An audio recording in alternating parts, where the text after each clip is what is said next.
I am exhausted. What a crazy, crazy day at the ballpark. And the first thing I want to say is I can't thank our fans enough. I know we still have some restrictions, but the park was absolutely rocking. I think a small taste of what we have in store for us going forward. That just a good reminder to the players and the coaches that of what the Joe is going to be, as soon as we officially get through COVID. But I want our fans to know it made a big difference, man. It's so hard for these young college kids to close games out on the road when there's, people in the stands going nuts. And we had that today. It was awesome. What a heck of a ball game. Just both teams just trading blows, going back and forth. And, all three of these games this weekend, either team could have won. It could have been 3-0 or 0-3 either way. And, huge credit to Auburn. Just kept their foot on the pedal. They scored first in all three games and just kind of kept us on our heels, and really proud of our kids. They just kind of kept coming and kept responding. And so many guys played a big part today, and it's pretty rare that you say that in a game with that score. But obviously we had to go to the bullpen earlier than we wanted to. Not just after Prelip, we knew he was going to go about 30 pitches today. But he felt good, which is really positive. And, Antoine had a tough day, and McNary battled there for a little bit. And I can't say enough about Landon Green and Chase Lee. We went to Landon earlier than we wanted to, but at that point we were chasing three. And I told JJ, like, hey, we can't keep our two bullets in the bullpen. We can't worry about the ninth right now. We've got to use those guys and give us time to scratch and claw and close the gap. And you can lose a game in the ninth, and sometimes you can lose in the second or the fourth. So we went to Landon and Chase earlier than we would have liked, but those guys deserve huge credit for what they did. Obviously, Jim Jarvis got a huge hit, which was the game winner, but would like to recognize Drew Williamson and Jackson Tate. Drew led us off by getting on base, which started it. And, everybody in the stands thinks bunting is easy, but when you got a dude throwing 95 miles an hour, it's really, really hard. And I thought Jackson did a good job of taking a couple pitches out of the zone and really putting his nose on it and getting him over. So, but again, just a great weekend, and really proud of our team. Well, and Coach, I wanted to ask you about, really, I thought the story of the game was your production from the lower part of the lineup. I thought 5, 6, 7, 8 really did a great job with starting with Dio on down. And you got some really good at-bats. And even Caden Rose, his last two at-bats, he just missed an extra base hit and then got down a really nice bunt late. So I thought the bottom of the lineup was really strong tonight. Well, I think that's pretty typical. If you see a team score a bunch of runs, there's usually some production mixed up and up and down the lineup. And there's been times of the year that, it's college baseball. Usually you don't have a bunch of guys hitting well over 300 in the 7, 8, 9 hole, man. Hitting's hard, at this level. So the times that we've scored 5 or more, typically you're getting some production out of the bottom, and then Peyton Wilsons and Will Hammonders and Zane Dentons are getting hit with people on base, and early in the season that wasn't happening. And, those guys were getting hits with nobody on base, and then, the others were hitting behind them. So, our offense has grown a lot the last couple of weeks. And, when you go big picture and you take a step back and you realize how many guys positionally are going through the league for the first time, and then you look at the pitching that we faced the first time in the league. Okay. A couple of those guys at Arkansas and Ole Miss may have two of the best 6 starters in the league. Those guys are hard for anybody to hit at any point in time, especially your first time, through the league. So I do think we're growing offensively, and we need to continue to improve up and down the order. Coach, you had a walk-off win on Friday. You almost came back last night, and then a walk-off win tonight. What does that say about the grit and fight of this team? I've said from the preseason that I believe in our kids, and I couldn't be more proud of, everybody uses the word culture, but the environment that we have. Our kids, they really compete, and they work, and they love baseball, and they love each other. And that's been in place from day one. And, now we've got more, with all that being said, you got to have some bullets too, and now we're getting some of those. So, I've also reminded the kids repeatedly that we don't always have to do it late, you know. And I told them the message before the game today was like, hey, we need to throw the first punch. And they beat us yesterday in the middle of the game. You know, we gave some at-bats away in the middle and didn't get to the pin soon enough. And, you know, I'm not sure that we won the middle of the game today, but I do think all these come from behind wins say a lot about our kids, I believe. You know, this is not something else I said in the preseason. We got a lot of guys that you know, that maybe it's just, they've only been here a year and a half and they went 16-1 last year and they're part of a pretty good club this year. You know, it's not like we got a team full of older kids that have been here for 5 years and, you know, had to, you know, endure the 2017-18 type stuff. So, yeah, we got really good team culture.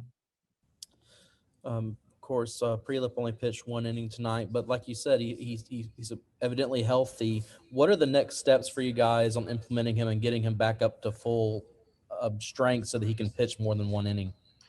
Yeah, so he'll go through his normal routine this week. I mean, tomorrow's a big day to kind of see how he responds because you can do all the sim game stuff you want. It's just not the same until there's people in the stands. But, you know, his stuff was good. I mean, he was kind of sitting at 95 and with that upper 80 slider. So he wasn't sharp. He wasn't executing pitches, which nobody's surprised about that. So, you know, hopefully that tomorrow that he, you know, feels good and he can kind of do his weekly routine and we'll gradually build him up and add, you know, 15 or 20 pitches each time out.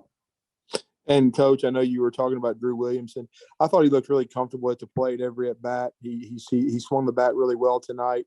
How big is it going to be to get him going? Because I know he's a really big part of this club and very talented.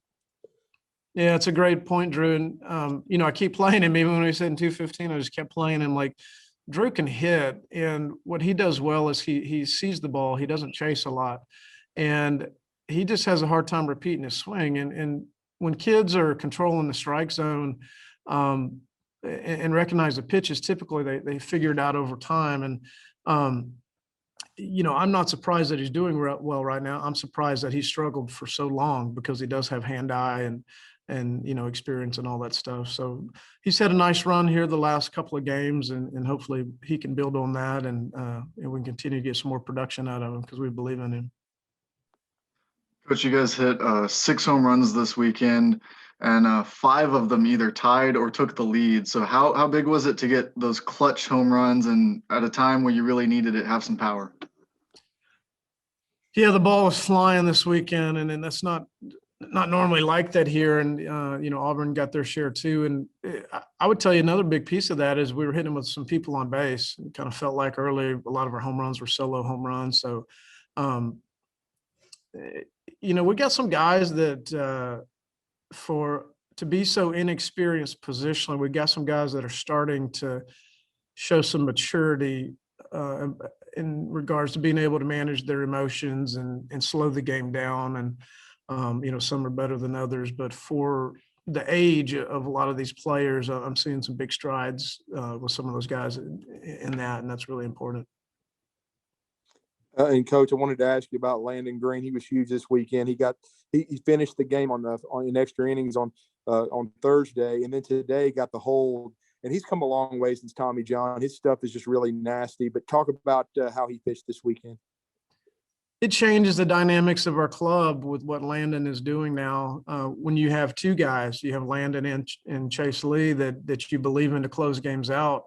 It's huge, and that's really important. And you know, if Landon wasn't going as good as he was, you know, and Chase closes the game on Friday, you know, how sharp is he going to be on Saturday? And you know, and how long is he going to be able to go? And now we've kind of got 2 guys that we can kind of alternate. And then if you don't, you know, kind of blow them out the first 2 days, then you can stack them like we did today and really shorten the game. So, you know, Landon's just got that wipeout breaking ball that he, you know, he can even get left-handed hitters to swing and miss. And with Chase being a side armor, he's made huge strides in getting left-handed batters out. But, you know, maybe you can kind of use Landon in the left-handed dominant part of the order and save Chase for the right-handed dominant part of the order when those situations arise. But he's been a huge piece to our bullpen and us winning some ball games the last couple of weeks.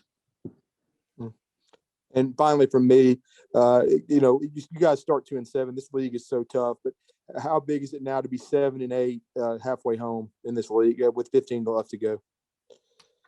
Oh, it's huge. And it's crazy that we still have 50% left, because Right. these league games are like dog years, man. It's like, oh my gosh, we still got 15 more of these because they're dog fights. I mean, these things just wear, like I said, I'm exhausted. These things just wear you out. Your mind's just racing for 4 hours. You got to making so many decisions and crunching numbers in your mind and this and that. But I think it was important for us to get to 7-8 because 3 of our last 5 were on the road. And I've told the kids already, like, hey, don't start looking ahead and wait till week 9 before you even look at the standings. Just go play. So I'll kind of stick with that because that's the truth. My 18th year in the league, and you start playing, who would have thought Georgia was going to go to Vanderbilt last weekend and really outplay them 25, 27 innings, and about the time, if anybody thought Auburn 1-11 rolling in here and was just going to roll over, like you've never watched SEC baseball before. And that's a hell of a team, man. Like, I am so glad they're leaving town. I mean, that's as tough as a lineup as there is in a league. And, but I mean, to get to the postseason, you need to win 15 to really feel good about it. And I'd much rather be chasing, +1 on the back end than chasing 3 or 4. That makes it really tough. Coach, how important was the leadoff batter for you this week? You had 3 or 4 different leadoff batters get on for you, and what did that do for your offense? That's kind of a staple of baseball. I mean, the leadoff batter getting on, or from an offensive standpoint, scores at a really high percentage, especially at the college level. And that's why we preach defensively to the pitchers, like, get the leadoff batter out, and a lot of times whoever wins that war is going to win the baseball game. So it just changes the whole feel of everything when that leadoff guy gets on versus getting out. And, I think that kind of goes back to, we're getting more production throughout the order. And, if Peyton Wilson was leading off every inning, our numbers would be really good, but he only leads off typically once a game, maybe twice. So just glad to see some other guys, setting the table, and hopefully we can continue to do that. And the last one for me, what are your plans for Antoine Jean this week? I know you said Connor Prelick was going to go through like a normal schedule this week. What about Antoine Jean? Yeah, Antoine had a tough day today, man. He's been a strike thrower his whole career, and just he had a bad day. He's somebody that's really talented. We really believe in him. So he'll pitch at some point in the next week. And, I'm going to try to enjoy this one for a little bit before start worrying about Tuesday or next weekend. But Antoine's, he'll pitch next weekend, and he'll pitch well. All good. All right, Jimmy, they're all yours.